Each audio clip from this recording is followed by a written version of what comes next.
ஓம் சாய்ராம்.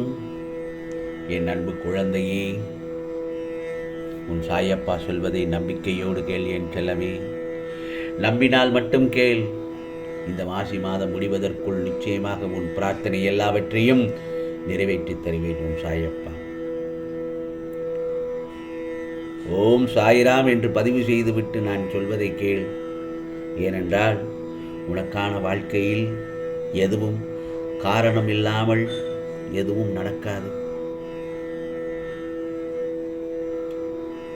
வெட்ட வெளியில் வானில் இறைவனால் அமைக்கப்பட்ட இந்த உலகங்கள் அனைத்துமே காரண காரியங்களோடு திட்டமிட்டபடி இயங்கிக் வந்து கொண்டிருக்கிறது.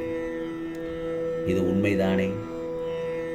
இந்த உலகத்தில் உள்ள ஒவ்வொருவரும் தனித்தனியாக இதுவரை எடுத்த ஒவ்வொரு பிறவியிலும் வாழ்க்கையில் தினம் செய்த மற்றும் இப்போதும் செய்து வரும் ஒவ்வொரு வினைக்கும் சமமான எதிர்வினை ஒன்று இந்த பிரபஞ்சத்தில் பதிவாகி அதுவே உரிய காலங்களில் அவர்களுக்கு திரும்ப கிடைக்கிறது.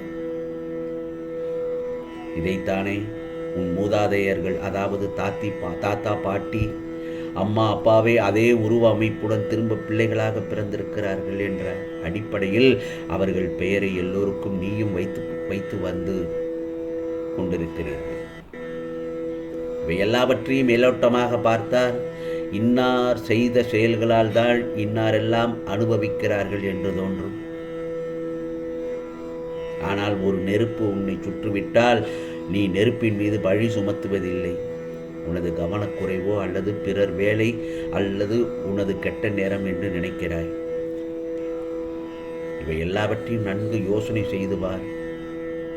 நன்றும் தீதும் பிறர் செய்து வாரா என்பதற்கும் நமக்கு நன்மை துன்பம் செய்பவர்கள் வெறும் கருவிகள் தான் என்பதும், நாம் முந்தைய பிறவியில் செய்ததே நமக்கு திரும்ப அந்த கருவிகள் வடிவில் வருகிறது என்றும் உனக்கு புலப்படும். நான் சொல்வது புரியவில்லை என்றால் சற்று ஒரு முறைக்கு இருமுறை கேள் என் செல்லமே. உன் துன்பத்தை நீயே பெருமளவு உனக்கு நல்ல காலம் வரும் வரையில் குறைத்துக் கொள்வாய். எல்லாவற்றுக்கும் பின்னால் ஒரு காரணம் நிச்சயமாக இருக்கிறது.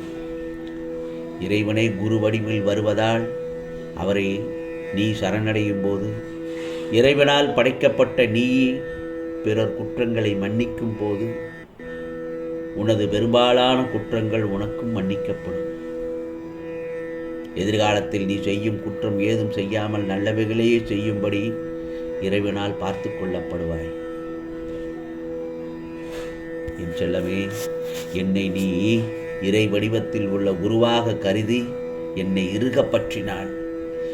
நான் சொன்ன வாழ்க்கையின் பொருளை உனக்கு உணர்த்தி உன்னை பொறுமையாக இருக்க வைத்து என்னுடைய நாமத்தை ஜெபிக்க வைத்து எதையும் நீ அனுபவிப்பது முழுவதும் தெரியாமல் இந்த சாயப்பாவின் அருளால் உனது இரும்பு போன்ற கர்மாவை பஞ்சு போலாக்கி தலைக்கு வந்தது தலப்பாகையோடு போயிற்று என்றபடி மற்றும் உன்னை அனுபவிக்க வைத்து அதிலிருந்து ஒவ்வொருவராக உன்னை விரைவில் வெளிவரச் செய்வேன். அதே சமயத்தில் உனக்கான விருப்பங்களையும் என் விருப்பங்களையும் நிறைவேற்றச் செய்வேன் என்பதை உறுதியாக நம்பு என் செல்லமே. அதே நம்பிக்கையை உன்னை ஒரு வழிகாட்டியாய் அழைத்துச் செல்லும், பயணிக்கும். உனது விருப்பங்களையும் என் விருப்பங்களையும் நிச்சயமாக நிறைவேற்றி தருவது இந்த சாயப்பாவின் கடமை அல்லவா? சில நேரங்களில் ஏன் உனது வாழ்க்கையை ஏக்கங்கள் நிறைந்ததாய் மாற்றியுள்ளாய்?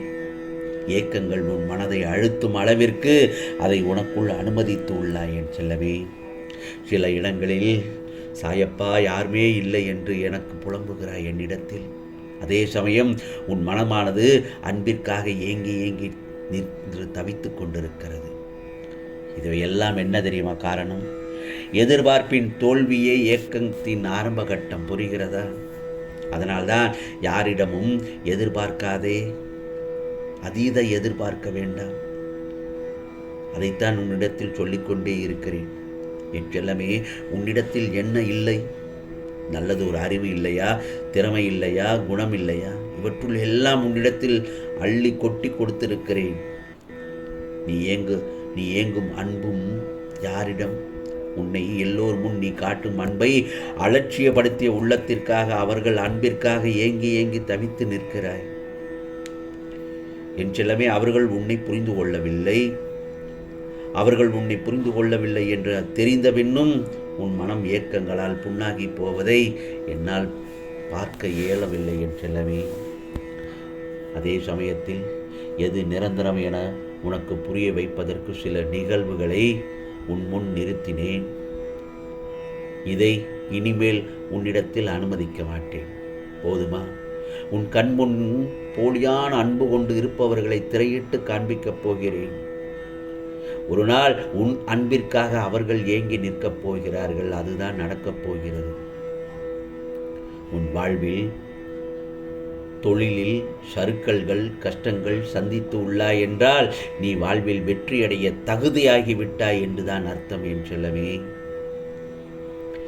எப்படி 4 படி ஏறினால் 2 படி சறுக்கும், உன் 2 படி சறுக்கல் 4 படி முன்னே செல்ல அதை தாங்கும் சக்தியாய் 2 படி பின்னே வைத்திருக்கிறாய். அது தோல்வியே கிடையாது என் செல்லமே. வெற்றி பெறுவதற்கு உன் உழைப்பின் அருமை புரியும். ஆனால் பல தோல்விகளை பார்த்த பிறகுதான் உழைப்பின் அர்த்தமும் வாழ்க்கையின் அர்த்தமும் புரியும். ஆகையால் எல்லாம் சரியாகிவிடும். எதற்கும் கலங்காதே, பயப்படாதே. ஏனென்றால் நீ வாழ்க்கையில் பயணிக்கின்ற தூரம் எவ்வளவு என்று மட்டும் பார்த்து விடாதே என் செல்லமே. பிறகு களைப்பு வந்துவிடும் அல்லது பெருமிதம் வந்துவிடும். தூரங்களில் நீ எவ்வளவு கற்று தேர்ந்து உள்ளாய் என்பதை மட்டும் கவனி. உன்னிடம் அதை நீ செய்முறைப்படுத்துகிறாயா என்று யோசி. அந்த நடைமுறையில் நீ கடந்து வந்த பயணங்கள், அந்த பாதையில் உன்னை நேர்மறையில் மாற்றியதும், உனக்கு பக்குவத்தை ஏற்படுத்தின விஷயங்களில் உன் எண்ணங்களை வருங்காலத்தில் அதே பயின்று பக்குவத்தில் நீ செயல்படுகிறாயா என்று உன்னிடத்திலேயே நீ கேட்டுப்பார். இவற்றில் உனக்கு பதில் கிடைத்தால் நீ நிச்சயம் வெற்றி பயணத்தை நோக்கி நகர்ந்து கொண்டிருக்கிறாய் என்று அர்த்தம். உன்னில் நான் இருக்கிறேன் என்பதை திடமாக நம்பு. நிச்சயமாக உயர்த்தி வாழ வைப்பேன் என் செல்லமே. நீ உன் உள் மனதில் வைத்து கதறுகின்ற விஷயம் எனக்கு தெரியாது என்று எப்படி நினைத்தாய்? நிச்சயம் அதிலிருந்து உனக்கு விடுதலை அளிப்பேன் இந்த சாயப்பா. எல்லோரும் வாழ்க்கையில் முன்னேற்றத்தை எளிதாய் பெறுவதில்லை, புரிகிறதா? அதற்கு பல விஷயங்கள், நிறைய விஷயங்களில் நீ முயற்சி செய்து கொண்டே இருக்க வேண்டும், உழைக்க வேண்டும்.